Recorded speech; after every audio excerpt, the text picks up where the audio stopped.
Bonjour mes chers auditeurs, je suis très content de vous. Merci vraiment de nous rejoindre sur notre chaîne Les conseils pour la vie et la chaîne qui vous offre des conseils dans la vie courante. Et merci beaucoup vraiment de suivre nos vidéos. Eh bien, le sujet pour aujourd'hui est bien le suivant. Un mauvais choix du conjoint est une cause irréversible de l'échec dans la vie. Et si vous n'êtes pas encore abonné, abonnez-vous en appuyant sur subscribe pour ceux qui utilisent l'anglais et ceux qui utilisent le français, allez sur s'abonner, vous vous abonnez et ça sera et, un grand avantage pour nous et puis nous serons très contents de vous. Eh bien, le sujet pour aujourd'hui, comme je viens de le dire, un mauvais choix du conjoint est une cause irréversible de l'échec dans la vie. Normalement, dans notre société, il y a des civilisations. La loi n'autorise pas la polygamie. Ce qui veut dire qu'on fait un seul choix du conjoint dans la vie. Et donc, la loi dans nos pays autorise un seul conjoint. C'est pour cette raison que beaucoup de conjoints ou bien la polygamie n'est pas acceptée par la loi. Ce qui fait que dans la vie, on fait un seul choix du conjoint. Et si vous faites mal ce choix, les conséquences qui vont suivre seront plus désastreuses. Et prenons par exemple le cas de la Bible qui illustre ces conséquences du mauvais choix du conjoint. Je vais prendre le cas de Samson de la Bible. Et au moment où il s'est marié avec Délira, et Samson était un enfant de promesse qui devrait délivrer le peuple d'Israël dans les mains des Philistins. Il était doté de pouvoir et de capacités de lutter contre des milliers et des milliers de Philistins. Il était un enfant de promesse, il avait la capacité divine, mais malgré tout, lorsqu'il s'est marié avec Délira, et il a fini à divulguer son secret à Délira, et puis Délira lui a fait capturer par les Philistins et il est mort.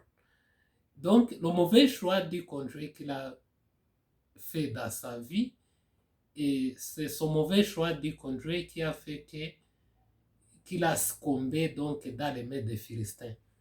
Et donc, attention aux exemples illustratifs de la Bible.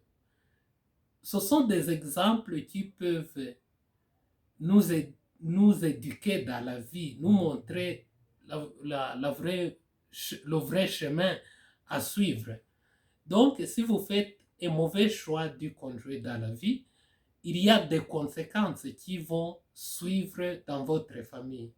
Premièrement, il y aura des querelles incessantes dans votre famille. Et ces querelles incessantes dans votre famille seront suivies par la dépression, le manque de tranquillité, le manque d'enthousiasme, et votre famille qui était supposée d'être Eldorado sur la terre sera donc votre enfer sur la terre. Et vous serez dégoûté de votre union conjugale, d'où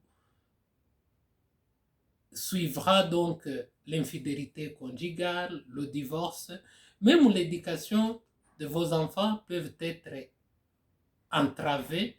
Tout ça, ce sont des conséquences qui découlent du mauvais choix du conjoint.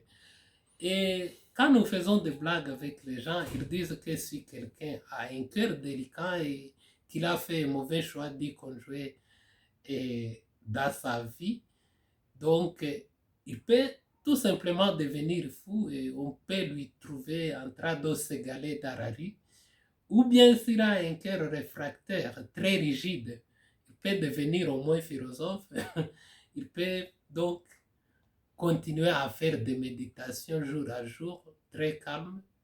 Et moi-même, dans ma vie, j'ai vu de grands hommes d'affaires, au lieu de rentrer à la maison, se concentrer euh, de leurs affaires et puis aussi se réjouir de leur famille. Dans leur famille, ils passent leur temps dans les cabinets en train de prendre un verre, croyant qu'ils peuvent rentrer trop tard et dormir.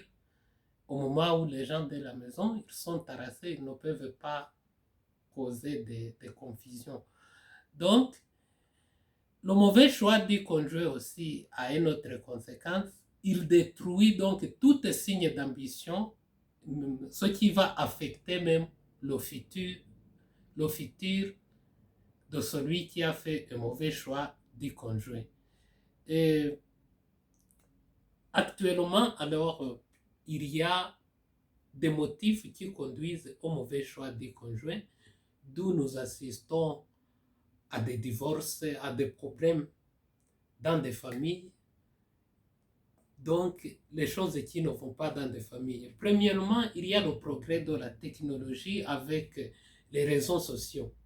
Les gens se rencontrent dans des réseaux sociaux, ils ne se connaissent pas, et puis ils font donc leur union conjugale, et la probabilité pour que ces gens-là qui se sont rencontrés sur les réseaux sociaux puissent tenir dans leur mariage donc est de moins de 10% parce que ces gens-là n'ont pas pris le temps de se connaître et de savoir si réellement quelqu'un peut supporter le caractère de l'autre. Autre motif, les gens se fixent des critères en dehors de l'amour. Il y a par exemple les jeunes filles qui disent moi je ne peux pas me marier avec quelqu'un qui n'a pas un porte-monnaie gonflé. Alors, il ne tient pas compte du caractère de son mari ou bien de celui qu'il va se marier avec. Il tient compte de sa porte-monnaie, de ses avoirs. Tout ça, les critères en dehors de l'amour. Il y a même nous les garçons, quelquefois nous faisons le choix à partir des apparences extérieures. Tout ça, ça peut conduire vraiment à des conséquences désastreuses. Toutes sortes de choix qui n'est pas donc lié à l'amour, qui est en dehors de l'amour, peut conduire à des conséquences désastreuses. Et même pour les garçons, quelquefois, vous pouvez faire des jeux avec la fille, des jeux d'amour, vous pouvez l'engrosser. Et puis pour garder votre image dans la société, vous serez contraint de vous marier avec quelqu'un que vous n'aimez pas parce que vous l'avez engrossé. Tout ça, ce sont des motifs conduisant donc au mauvais choix du partenaire.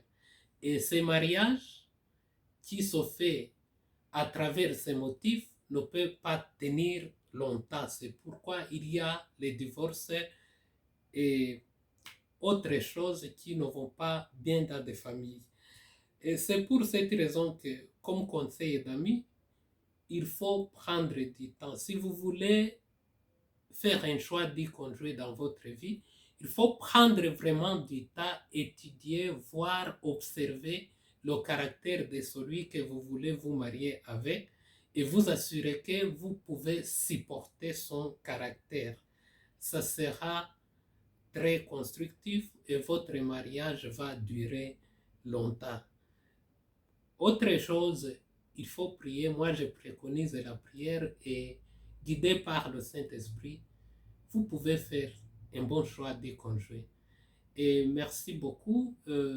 J'espère que ces conseils vous ont aidé. Merci beaucoup et à nous revoir à la fois prochaine.